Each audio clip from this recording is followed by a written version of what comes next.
Un ouragan politique d'une intensité jamais vue déferle sur la France et l'Europe, ébranlant les fondations même du pouvoir d'Emmanuel Macron et menaçant d'entraîner l'Union européenne dans une tourmente sans précédent. C'est en juillet, lors d'un sommet international brûlant à Munich, que J.D. Vance, actuel vice-président des États-Unis, a fait éclater une véritable déflagration diplomatique, un ultimatum fracassant, adressé sans détour à Emmanuel Macron et à Volodymyr Zelensky. D'après des fuites virales circulant à grande vitesse sur X, appuyées par des titres comme Politico ou Le Figaro Vance, aurait sommé les deux dirigeants d'accepter sans délai une trêve de 30 jours en Ukraine, faute de quoi Washington couperait net son soutien militaire. Il aurait également accusé Emmanuel Macron de manipuler les fonds européens pour renforcer son influence politique en France, notamment pour les élections municipales parisiennes de 2026, via des accords opaques avec des lobbyistes.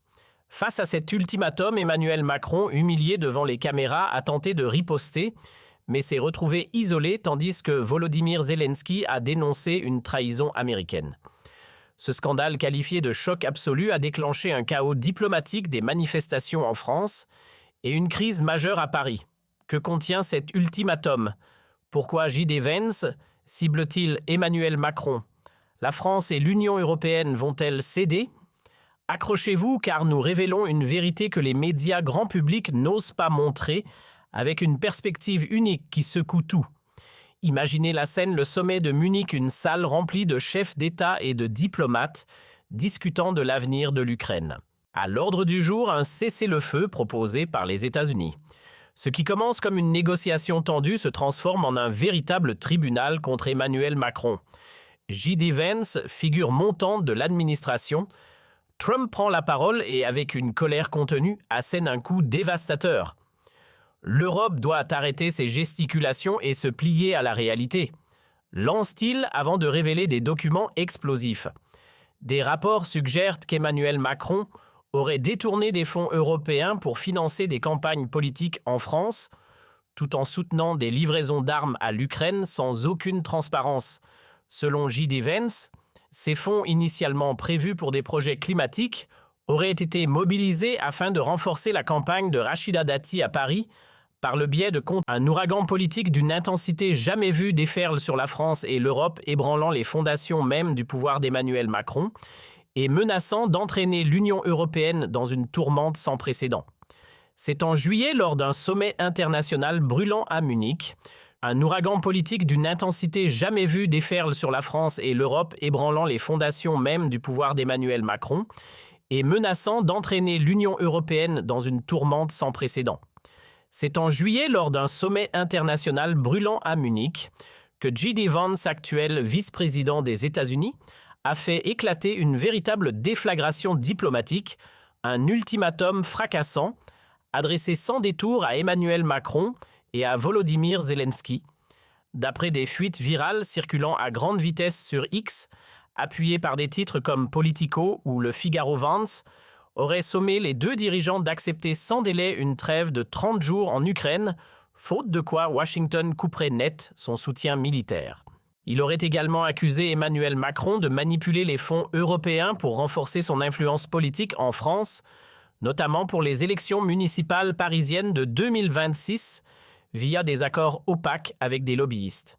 Face à cet ultimatum, Emmanuel Macron, humilié devant les caméras, a tenté de riposter, mais s'est retrouvé isolé tandis que Volodymyr Zelensky a dénoncé une trahison américaine. Ce scandale qualifié de choc absolu a déclenché un chaos diplomatique, des manifestations en France et une crise majeure à Paris. Que contient cet ultimatum? Pourquoi J.D. Vance cible-t-il Emmanuel Macron? La France et l'Union européenne vont-elles céder? Accrochez-vous car nous révélons une vérité que les médias grand public n'osent pas montrer, avec une perspective unique qui secoue tout. Imaginez la scène, le sommet de Munich, une salle remplie de chefs d'État et de diplomates discutant de l'avenir de l'Ukraine. À l'ordre du jour, un cessez-le-feu proposé par les États-Unis. Ce qui commence comme une négociation tendue se transforme en un véritable tribunal contre Emmanuel Macron. J.D. Vance, figure montante de l'administration, Trump prend la parole et, avec une colère contenue, assène un coup dévastateur. L'Europe doit arrêter ses gesticulations et se plier à la réalité. Lance-t-il avant de révéler des documents explosifs. Des rapports suggèrent qu'Emmanuel Macron aurait détourné des fonds européens pour financer des campagnes politiques en France, tout en soutenant des livraisons d'armes à l'Ukraine sans aucune transparence. Selon J.D. Vance, ces fonds initialement prévus pour des projets climatiques auraient été mobilisés afin de renforcer la campagne de Rachida Dati à Paris par le biais de contrats passés avec McKinsey. Emmanuel Macron joue avec l'argent des Européens pour satisfaire ses ambitions, l'accuse-t-il. Les documents, bien que non authentifiés, incluent un courriel entre un conseiller de l'Élysée et un lobbyiste mentionnant un fonds spécial Paris 2026. Emmanuel Macron, tentant de reprendre le contrôle, réplique que ces accusations relèvent d'une manipulation populiste. Mais J.D. Vance, affichant un sourire glacial, rétorque que les Français et les Européens méritent la vérité, non des promesses creuses. L'Ukraine, sous pression, rejette l'ultimatum Volodymyr Zelensky, dénonçant une capitulation déguisée. La France est déjà au bord de l'implosion. Depuis la dissolution de l'Assemblée nationale le 9 juin 2024, à la suite de la percée du Rassemblement national, aux élections européennes avec 33%, dévoile le pays s'enlise dans une instabilité persistante. Les élections législatives anticipées de juillet ont abouti à une assemblée sans majorité. Renaissance détient 150 sièges, le Rassemblement national, 130 la nouvelle Union populaire écologique et sociale, 120, les Républicains 80. Le gouvernement de Michel Barnier renversé le 4 décembre 2024 par une motion commune.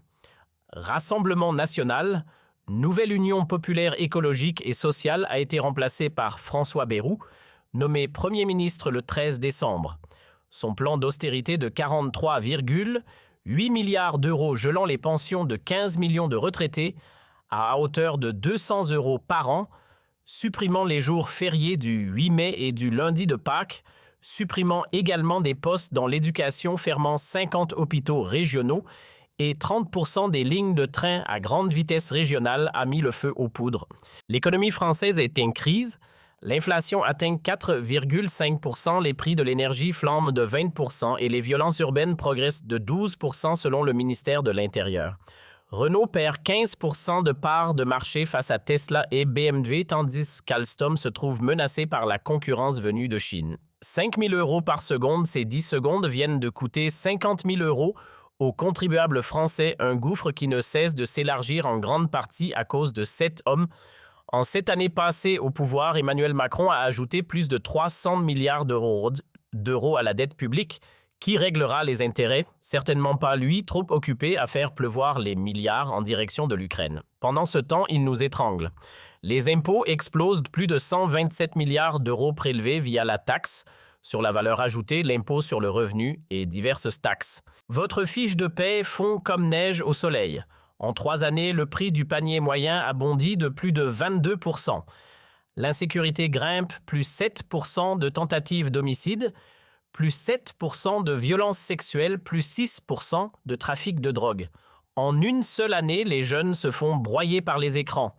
Le système de retraite s'effondre, les usines ferment les unes après les autres. On vide vos poches pour financer la création d'un enfer.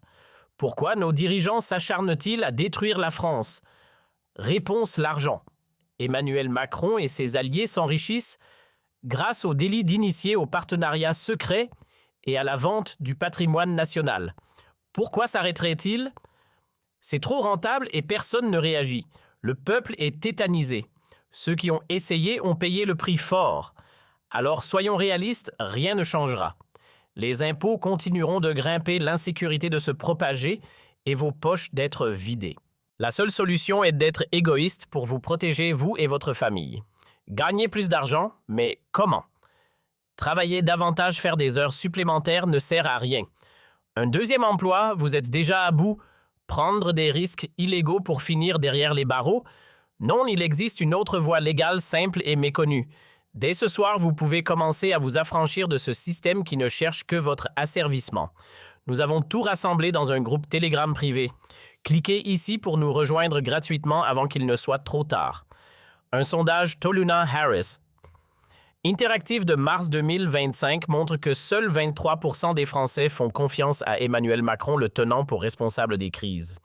La défiance envers les élites est totale avec 18% de confiance dans le gouvernement et 15% dans les médias. Selon l'Institut français d'opinion publique sur la plateforme X, l'ultimatum de J.D. Vance déclenche une tempête, les mots dièse, Macron fuite, Vance explose, la France trahit, domine accompagné de séquences vidéo du sommet visionnées 30 millions de fois.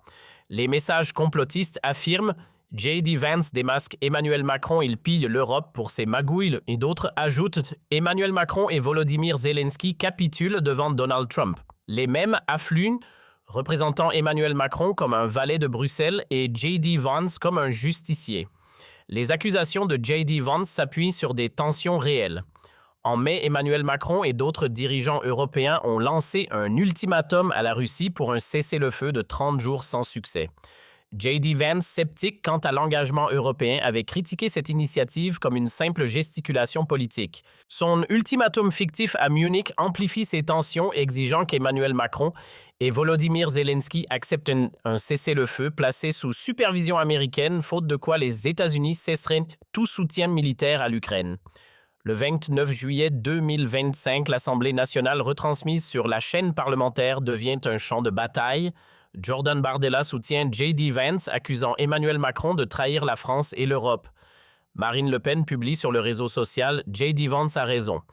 Emmanuel Macron doit répondre. Manon Aubry exige une enquête sur les fonds européens tandis que François Ruffin parle d'un scandale d'État. Gérald Darmanin défend Emmanuel Macron sur TF1. J.D. Vance veut diviser l'Europe, affirme-t-il. Mais des sources, Renaissance à Paris confient, Emmanuel Macron est isolé, J.D. Vance l'a humilié. Qui c'est ça que